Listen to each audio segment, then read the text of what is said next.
Okay, chapter 10, trial by jury. Let's see what happens.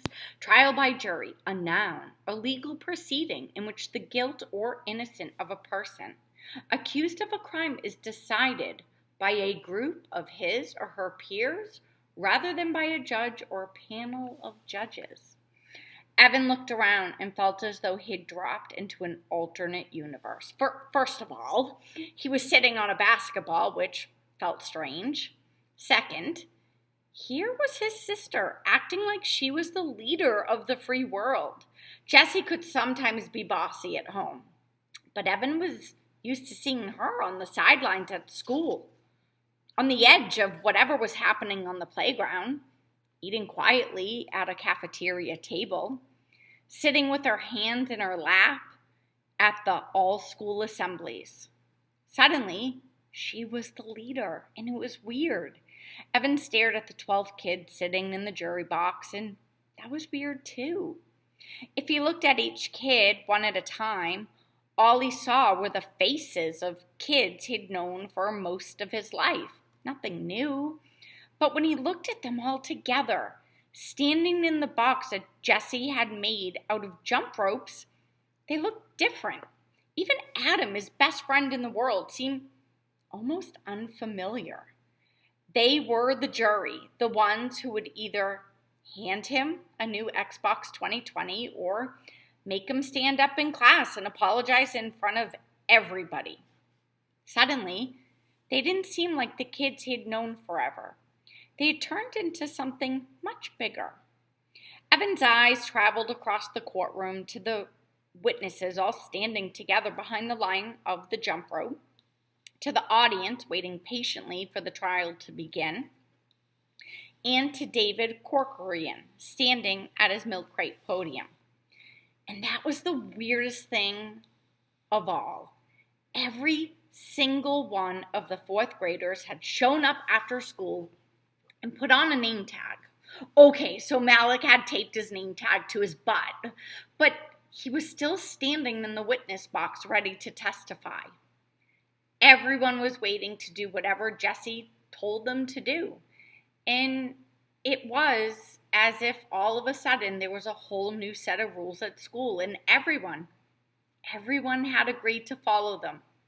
Even Scott Spencer was sitting on his basketball. He had his knees spread wide and he was drumming a beat on the ball.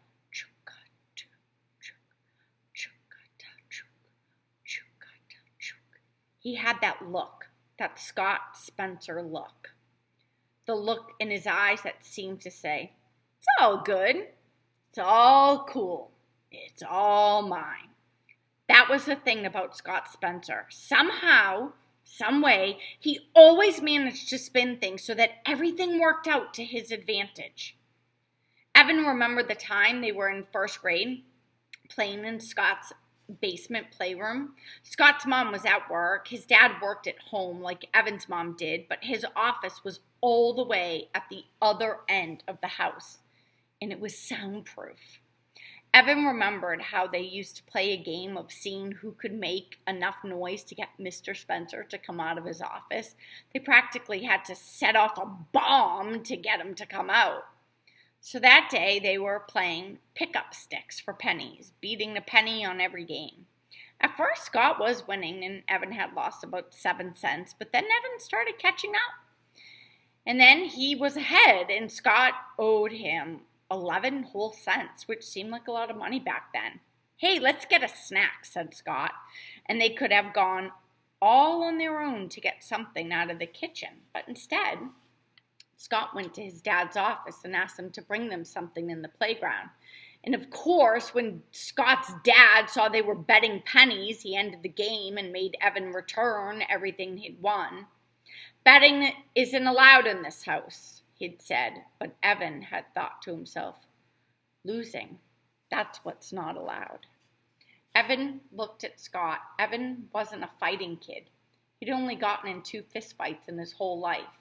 And one of them had been with Adam, his best friend.